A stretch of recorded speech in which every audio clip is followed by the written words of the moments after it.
ಮಾತಾಡೋಣ ಪ್ಲಾನ್ ಅನ್ನ ಮಾಡಕ್ಕೆ ಮುತುವರ್ಜಿಯನ್ನ ವಹಿಸ್ಬೇಕು ಅಂತಕ್ಕಂಥ ಮಾತನ್ನು ನಾನು ನಿಮ್ಮಿಬ್ಬರ ಹತ್ರ ವಿನಂತಿಯನ್ನ ಮಾಡ್ತಾ ಇದ್ವಿ. ಎಲ್ಲಾ ರೈತ ಸಂಘಟನೆಗಳು ದಲಿತ ಸಂಘಟನೆಗಳ ಪರವಾಗಿ ನಿಮ್ಮ ಹತ್ರ ವಿನಂತಿಯನ್ನ ಮಾಡ್ತಾ ಇದ್ದೀನಿ ಅಂತಕ್ಕಂಥವನ್ನು. ಯಾಕೆಂತಂದ್ರೆ ಇದರಲ್ಲಿ ಪ್ರಮುಖವಾಗಿರ್ತಕ್ಕಂಥ ಅಂಶ ಇದೆ. ಇವರೇನ್ ಹೇಳಿದರೆ NDRF 8,500, SDRF 8,500, ಹೆಚ್ಚಿಗೆ 16,000 ರೂಪಾಯಿಯನ್ನ ಪರಿಹಾರ ಕೊಡ್ತೀವಿ ಅಂತಕ್ಕಂಥ ಮಾತನ್ನು ಇವ್ರು ಹೇಳಿ ಒಬ್ಬರ ಮೇಲೆ ಒಬ್ಬರು ಹೆಗಲ ಮೇಲೆ ಬನ್ನಿ ಹೊಡಿತಕ್ಕಂಥ ಪರಿಸ್ಥಿತಿ. ಗಂಡ ಹೆಂಡತಿಗಳು ಸರ್ಕಾರ ಹತ್ರ, ಕೃಷಿ ಮಂತ್ರಿ ಹತ್ರ, ಕಲಬುರಗಿ ಜಿಲ್ಲೆಯ ರೈತರ ನಿಯಮ ಕೊಂಡೊಯ್ಯಕ್ಕೆ ಬೇಕಾದಂತ ಒಂದು ತಯಾರಿಯನ್ನ ಮಾಡ್ಕೊಳ್ಳಕ್ಕೆ ಏರ್ಪಾಟನ್ನ ಮಾಡಬೇಕು. ನಿಮ್ಮ ರಾಜ್ಯ ಸಮಿತಿ ಜೊತೆಗೆ ಮಾತಾಡ್ಕೊಂಡು ಒಂದು ಪ್ಲಾನ್ ಅನ್ನ ಮಾಡಬೇಕು ಅಂತ ಎಲ್ಲ ರೈತ ಸಂಘಟನೆಗಳ ಪರವಾಗಿ ನಿಮ್ಮ ಹತ್ರ ವಿನಂತಿಯನ್ನು ನಾನು ಮಾಡಕ್ಕೆ ಬಯಸ್ತಾ ಇದ್ದೀನಿ. ಈಗ ಮಾರುತಿ ಗಂಜಗಿರಿ ಅವರು ಈ ಒಂದು ಧರಣಿ ಸತ್ಯಾಗ್ರಹ ಕಲಬುರಗಿ ಬಂದ್ಗೆ ಬೆಂಬಲಿಸಿ ಅವರೊಂದು ಈ ಧರಣಿಯಲ್ಲಿ ಭಾಗವಹಿಸಿರ್ತಕ್ಕಂಥವರೆಲ್ಲ ಸಂಗಾತಿಗಳಿಗೆ ಸ್ವಾಗತವನ್ನ ಕೊಡ್ತಾ ಮಾರುತಿ ಗಂಜಗಿರಿ ಅವರು ಕೂಡ ಈ ಧರಣಿ ಸತ್ಯಾಗ್ರಹ ಅಭ್ಯಾಸ ಮಾತಾಡಬೇಕಂತ ಮನವಿಯನ್ನ ಮಾಡ್ತೇನೆ. ರೈತರ ಶಕ್ತಿ ಗುಡುಗಿದರೆ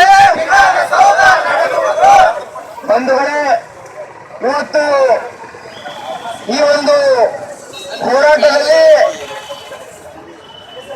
ಭಾಗವಹಿಸಿರುವಂತಹ ಚಂದು ಪಾಟೀಲ್ ಸಾಹೇಬರಿಗೂ ಹಾಗೂ ಇಲ್ಲಿರುವ ಮಹಿಳಾ ಹೋರಾಟಗಾರ್ತಿಯಾಗಿರುವಂತ ಅಕ್ಕ ದಿವ್ಯ ಹಾಗರ್ಗಿ ಮೇಡಮ್ ಅವರಿಗೂ ಹಾಗೂ ಇಲ್ಲಿರುವಂತಹ ಎಲ್ಲ ರೈತ ಹೋರಾಟಗಾರರಿಗೂ ವಿವಿಧ ಸಮಾಜದ ಮುಖಂಡರಿಗೂ ಹಾಗೂ ಈ ಒಂದು ಹೋರಾಟದಲ್ಲಿ ಬಂದಿರುವಂತಹ ರೈತ ಮುಖಂಡರಿಗೂ ಎಲ್ಲರಿಗೂ ಕ್ರಾಂತಿಕಾರಿ ಜೈ ಭೀಮ್, ಜೈ ಮೌಲ್ಯವಾಸಿ, ಜೈ ಶರಣಾರ್ಥಿಗಳನ್ನ ಹೇಳುತ್ತಾ ಈ ಹೋರಾಟದ ಬಗ್ಗೆ ಮಾತಾಡಕ ಇಷ್ಟಪಡ್ತಾ ಇದ್ದೀನಿ. ಬುದ್ಧಿಜೀವಿಗಳೇ, ಇವತ್ತು ಈ ಹೋರಾಟಕ್ಕೆ ಭಾರತ್ ಮುಕ್ತಿ ಮೋರ್ಚಾ, ರಾಷ್ಟ್ರೀಯ ಮೂಲ್ಯವಾಸಿ ಸಂಘ ಹಾಗೂ ETF ಮೂಲ್ಯವಾಸಿ ಬಹುಜನ್ ಸಂಘ ಹಾಗೂ ಏನು ಭಾರತೀಯ ವಿದ್ಯಾರ್ಥಿ ಮೋರ್ಚಾ ಸಂಘಟನೆ ಸಂಪೂರ್ಣವಾಗಿ ಬೆಂಬಲವನ್ನ ಈ ಹೋರಾಟಕ್ಕೆ ಇರ್ತದೆ ಅಂತೇಳಿ ಈ ಹೋರಾಟದಲ್ಲಿ ನಾನು ಆಶ್ವಾಸನೆಯನ್ನು ಕೊಡುತ್ತಾ, ಇವತ್ತು ಏನು ನಮ್ಮ ಭಾರತ ದೇಶದಲ್ಲಿ ನಮ್ಮ ಹಿರಿಯರು, ನಮ್ಮ ಪೂರ್ವಜರು, ನಮ್ಮ ಶರಣರು,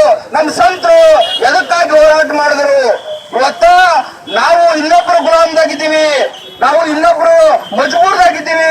ನಮ್ಮ ಮಕ್ಕಳು, ನಮ್ಮ ಮರಿ ಮೊಮ್ಮಕ್ಕಳು ಇವ್ರು ಗುಲಾಮದಾಗಿರ್ಬಾರ್ದು ಅಂತೇಳಿ ಕೈದಾಗ ತಲವಾರು ಹಿಡ್ಕೊಂಡು, ಕೈದಾಗ ಹತ್ಯಾರ ಹಿಡ್ಕೊಂಡು ಹೋರಾಟ ಮಾಡಿ ನಮಗೆ ಸ್ವಾತಂತ್ರ್ಯ ತಂದು ಕೊಟ್ರು. ನಮ್ಮ ಹಿರಿಯರು ಸ್ವಾತಂತ್ರ್ಯಕ್ಕಾಗಿ ಲಢಾಯಿ ಮಾಡಿದ್ರು. ಇವಾಗ ಸ್ವಾತಂತ್ರ್ಯ ಸಿಕ್ಕಂತ ಭಾರತದಲ್ಲಿ ನಾವು ಎದಕ್ಕೆ ಹೋರಾಟ ಮಾಡ್ಲತ್ತೀವಿ? ನಾವು ಬೆಳೆದಿರ್ತಕ್ಕಂಥ ಬೆಳೆಗೆ ಯೋಗ್ಯವಾದ ಬೆಲೆ ಕೊಡು ಅಂತೇಳಿ ನಾವು ಹೋರಾಟ ಮಾಡ್ಲತ್ತೀವಿ. ನಾವು ಸರ್ಕಾರಕ್ಕೆ ಏನು ಬೇಡ್ಕೊಳ್ತೀವಿ? ನಾವು ಮಳೆಗಾಲ ಇರ್ಲಿ, ಚಳಿಗಾಲ ಇರ್ಲಿ, ಬ್ಯಾಸಗಿ ಇರ್ಲಿ, ನಾವೇನ್ ರೈತರಿದ್ದೀವಿ, ಆ ಭೂಮಿಯಾಗ ಆಗ್ತಂತ ಬೆಳೆ ಏನ್ ಬರ್ತದಲ್ಲ ಅದಕ್ಕೆ ಯೋಗ್ಯವಾದ ಬೆಲೆ ಕೊಡ್ರಿ ಅಂತೇಳಿ ನಾವು ಹೋರಾಟ ಮಾಡ್ಲತ್ತೀವಿ.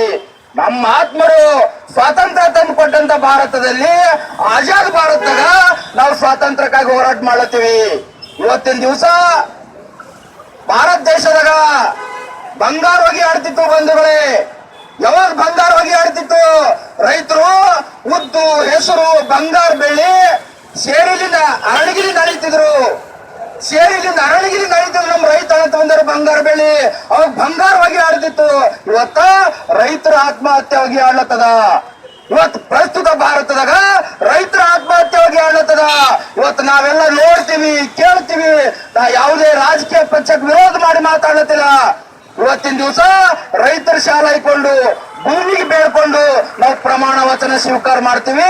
ನಾವು ರೈತರ ಮಕ್ಕಳಿದ್ದೀವಿ ಅಂತೇಳಿ ಈ ಭಾರತ ದೇಶದ ಬೆನ್ನೆಲುಬು ರೈತ ಅಂತ ಕರಿತೀವಿ ನಾವೆಲ್ಲ. ಇವತ್ತು ಅಂತ ದೇಶದ ಬೆನ್ನೆಲುಬು, ರೈತರ ಬೆನ್ನೆಲುಬು ಮುರಿದು ಹೋರತ್ತದ, ರೈತರ ಬೆನ್ನೆಲುಬು ಕೊಳತು ಹೋರತ್ತದ. ಸರ್ಕಾರ ಒಂದನ್ನು ಧ್ವನಿ ಬಿಡಲಾಗ್ಯದ. ಸರ್ಕಾರಗಳು ರೈತರ ಪರವಾಗಿ ಒಂದನ್ನು ಧ್ವನಿ ಬಿಡಲಾಗ್ಯವಲ್ಲ. ಅದಕ್ಕಾಗಿ ಇವತ್ತಿನ ದಿವಸ ರೈತ ಸಂಘಟನೆಗಳು ಸುಮಾರು 6-7 ದಿವಸ ಇಲ್ಲಿ ಹೋರಾಟ ಮಾಡ್ಲತ್ತವ.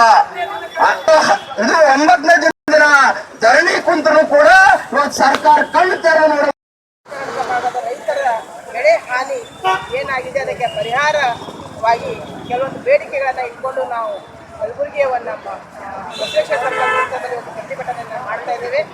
ಪ್ರತಿಭಟನೆಗಿಂತ ಬಿಫೋರ್ ನಾವೆಲ್ಲ ಒಂದು ಪೂರ್ವಭಾವಿ ಸಭೆಯಲ್ಲಿ ನಿರ್ಧಾರಕ್ಕೆ ನಮ್ಮ ರೈತ ಮುಖಂಡರು, ಹಿಂದೂಪರ ಸಂಘಟನೆಗಳು ಮತ್ತು ಪ್ರಾಂತಪರ ಸಂಘಟನೆಗಳ ನಿರ್ಧಾರ ಒಂದೇ ಆಗಿತ್ತು. ಏನು ಅಂತಂತಂದರೆ ಈ ಸರ್ಕಾರಕ್ಕೆ ನಾವೇನಾದರೂ ಬಿಸಿ ಮುಟ್ಟಿಸ್ಬೇಕಾಗಿತ್ತು ಅಂತಂದರೆ ನಾವು 13ನೇ ತಾರೀಕಿಗೆ ಕಲಬುರಗಿ ಬಂದ್ ಮಾಡೋಣ ಅಂತ ಒಂದು ನಿರ್ಧಾರವನ್ನು ತಗೊಂಡಿದ್ರು. ಆ ನಿರ್ಧಾರಕ್ಕೆ ಎಲ್ಲರೂ ಅದಕ್ಕೆ ಒಪ್ಪಿಗೆ ಕೊಟ್ಟಿದ್ದ ಜೊತೆಗೆ 13ನೇ ತಾರೀಕಿಗೆ ಈಗಾಗಲೇ ದಾಲ್ ಅಸೋಸಿಯೇಷನ್ದವರಾಗಿರ್ಬೋದು, SSCದವರಾಗಿರ್ಬೋದು ಮತ್ತು APMCದವರು ಈಗಾಗಲೇ ಬಂದಕ್ಕೆ ನಮ್ಮ ಸಂಪೂರ್ಣವಾದ ಬೆಂಬಲ ಇದೆ ಅಂತ ನಾವು ಒಂದು ಮಾತನ್ನು ಕೂಡ ಹೇಳಿದ್ದಾರೆ. ಇವತ್ತು ಮತ್ತೆ ನಮಗೆ ಗಮನಕ್ಕೆ ಬಂದಿದ್ದು ಏನು ಅಂತಂತಂದರೆ ಆಟೋ ಅಸೋಸಿಯೇಷನ್ದವರು ಮತ್ತು KSRTCದವ್ರಿಗೂ ಕೂಡ ರೈತರ ಪರವಾಗಿ ನಾವು ಯಾವತ್ತೂ ಅವ್ರ ಜೊತೆಗಿರ್ತೇವೆ, ನಾವು ಕೂಡ ಅದಕ್ಕೆ ಬಂದ ಬೆಂಬಲವನ್ನು ಕೊಡ್ತೇವೆ ಅಂತ ಅನ್ನೋ ಮಾತನ್ನು ಕೂಡ ನಮ್ಮ ರೈತ ಹಿರಿಯರ ಮುಖಾಂತರ ನಮಗೆ ತಿಳಿದು ಬಂದಿದ್ದು. ತಮ್ಮ ಮಾಧ್ಯಮದ ಮುಖಾಂತರ ನಾನು ರೈತರಿಗೆ ಫಸ್ಟ್ ಆಫ್ ಆಲ್ ಏನು ಮನವಿ ಮಾಡ್ಕೊತೀನಿ ಅಂತಂದರೆ, ದಯಮಾಡಿ ತಾವು ಯಾರು ಆತ್ಮಹತ್ಯೆ ಮಾಡ್ಕೊಳಕ್ಕೆ ಹೋಗ್ಬೇಡ್ರಿ. ನಿಮಗೆ ಆಗಿರುವ ಸಮಸ್ಯೆಗೆ ಸತತವಾಗಿ ನಾವೆಲ್ಲರೂ ಇಲ್ಲಿ ಪ್ರತಿಭಟನೆ ಮುಖಾಂತರ ಈ ರಾಜ್ಯ ಸರ್ಕಾರಕ್ಕೆ ಮತ್ತು ಕೇಂದ್ರ ಸರ್ಕಾರಕ್ಕೆ ತಮಗೆ ಪರಿಹಾರ ಸಿಗೋವರೆಗೂ ನಾವು ನಿಮ್ಮ ಜೊತೆಗೆ ಇರ್ತೇವೆ. ನಿಮ್ಮದು ಏನೇ ಸಮಸ್ಯೆ ಇತ್ತು ಅಂತಂದ್ರೆ ನಾವು ನಿಂತ್ಕೊತೇವೆ. ವಿಶೇಷವಾಗಿ ನಾವು ಸಾಲ ಮನ್ನಾ ಮಾಡಬೇಕು ಮತ್ತು ಇವೆಲ್ಲ ರೈತರಿದ್ದಾರೆ ಅವ್ರಿಗೆ ಪ್ರತಿ ತಿಂಗಳು ಅಂದರೆ ಒಂದು ಎಕರೆಗೆ 25,000 ಪರಿಹಾರ ಘೋಷಣೆ ಮಾಡಬೇಕು ಅಂತ ಒಂದು ಮೇನ್ ಅಜೆಂಡಾ ಇಟ್ಕೊಂಡು ನಾವು ಪ್ರತಿಭಟನೆ ಮಾಡ್ತಾ ಇದ್ದೇವೆ. ಮುಂದೂ ಕೂಡ ನಾವು ಮಾಡ್ತೇವೆ.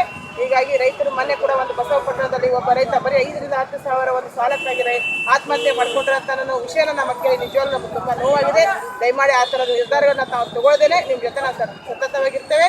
13ನೇ ತಾರೀಕಿಗೆ ಎಲ್ಲ ಗುಲ್ಬರ್ಗಾದ ಎಲ್ಲ ರೈತರಿಗೆ ಮತ್ತು ಎಲ್ಲ ಸಂಘಟನೆಯವರಿಗೆ ಮತ್ತು ಎಲ್ಲ ಸಮಾಜದ ಹಿರಿಯರಿಗೆ, ಮುಖಂಡರಿಗೆ ಮತ್ತು ಮಠಾಧೀಶರನ್ನು ಕೂಡ ಈಗಾಗಲೇ ಮಠಾಧೀಶರು ಕೂಡ ಘೋಷಣೆ ಮಾಡಿದ್ದಾರೆ.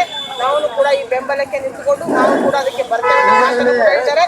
ಹೀಗಾಗಿ ನಾವು ಕೂಡ ಈ ನಮ್ಮ ಮಾಧ್ಯಮದ ಮುಖಾಂತರ ಎಲ್ಲರೂ ನಾವು ಜನತೆಗೆ ಮನವಿ ಮಾಡ್ಕೊತೇವೆ. 13ನೇ ತಾರೀಕಿಗೆ ತಮ್ಮ ಎಲ್ಲ ಕೆಲಸಗಳನ್ನು ಬಿಟ್ಟು ನಮ್ಮ ಈ ಹೋರಾಟಕ್ಕೆ ತಾವು ಕೈ ಜೋಡಿಸಿ ಅಂತ ಅನ್ನೋ ಮಾತನ್ನು ತಮ್ಮ ಮಾಧ್ಯಮದ ಮುಖಾಂತರ ಮತ್ತೊಮ್ಮೆ ನಾನು ಕೈ ಜೋಡಿಸಿ ಮನವಿಯನ್ನು ಮಾಡ್ಕೊತೇನೆ ಅಂತ ಮಾತನ್ನು